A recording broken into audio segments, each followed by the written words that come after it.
Good morning, guys. Just want to make a real quick video for the windshield or the seals for letting water into the floorboard. It's really not all that complicated. There isn't really very many places water can get in, but if you unbolt your windshield and then fold your windshield back, you'll end up with the main seal that's at the top of the windshield that seals to the freedom tops. That's almost always the culprit. So just fold it back or take your freedom tops off, inspect it all. But there's two seals at the bottom of the windshield. One is attached to the dash, which is the first one here. And then the bottom one is probably the most important one. But it has a sheet metal lip that it clips into. So if we take this off, you'll see the lip underneath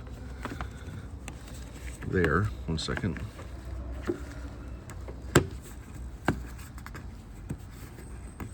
Mine's all sealed up, so I'm trying to not disturb my seal too much. But anyway, you can see it underneath there. So that sheet metal lip, this seal will go over that lip, and then the bottom of the windshield squeezes against here and here. But the most important part is this corner right here. See how mine's all like, I had to seal it up, but I got to redo it again because when they painted this part, they took this off and peeled it up. So I got to reseal all of this. Otherwise, I'll have the same problem you do. But you have to inspect this corner, and this is usually where it's at. If it's not the freedom top, it's almost always here, and at least the ones I've looked at. So you end up just resealing everything using some adhesive, or you can go to Napa and buy body filler sealant. That's what this is actually it's right here. It literally just fell just a second ago off my toolbox.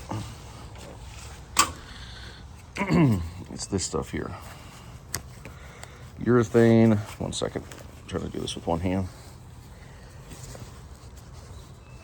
Come on.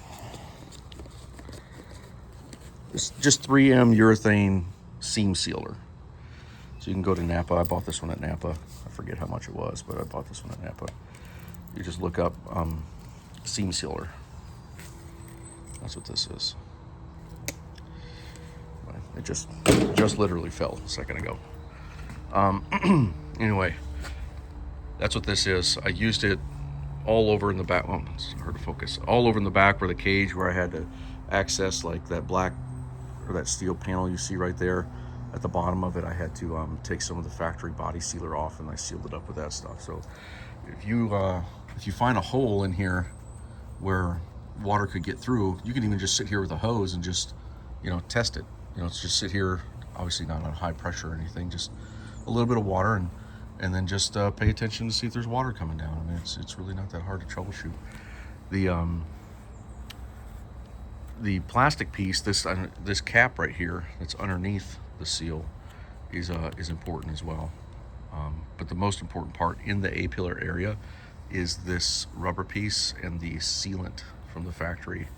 Sometimes they don't get it on there good enough, and nearly every time you just fill it up with some seam sealer and your issue goes away. Now the tube that I was talking about, it goes on the inside of the windshield frame.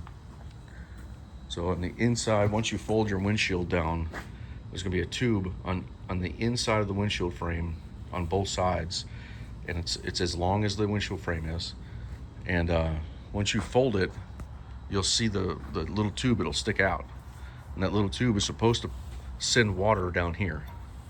And if the rubber piece at the top, if it's not secured to the windshield frame, or it's cracked, or this tube down here is broken, and it's like the bottom 3 or 4 inches are broke, because some Jeeps that I've looked at, the tube it's got a bend in it, and some of them are bent more than others. And if you fold the windshield and fold it back, the tube may hit this cowl piece that goes right here and then break, and then it might break off.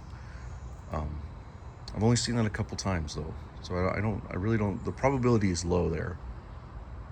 Your highest probability of failure is freedom tops for sure, not being sealed correctly, or something wrong with the way that the freedom top is sitting on top of the windshield, or that rubber seal right there. Outside of that, there's no other way for water to get in other than the door. So you got the door, the windshield, top, bottom, then you got the drain tube, and then this seal here in the corner. That's it. Yeah, that's it for the driver's side anyway. as far as water on the driver's side. It shouldn't be that hard to troubleshoot, especially if you could fold it and then just use a garden hose or something, and you know, you'll figure it out. It just takes a little bit of work. Not a big deal. Not a big deal at all. It happens. Just wait until you have your top and your doors off, and you go into Walmart, and then you hear a thunderstorm coming, and you're like, mother, it's gonna happen if you drive a Jeep. Guarantee it. At some point. Anyway, just while my Jeep's apart here in the next couple weeks, all the body panels will go on. I'm going to be working on it today. If for some reason you have a question, or you want a picture of something while the Jeep is apart that's applicable to your problem, just let me know and I'll snap a picture or make another video or whatever you need. Get it working. Get your leak fixed. If you take it to the dealer, hopefully they can help you. But good luck is about all I can say, because they'll do as little as possible to troubleshoot stuff like this, because they don't really get paid a lot of diagnostic time for water leaks and this kind of thing. So I wish you the best. Thanks.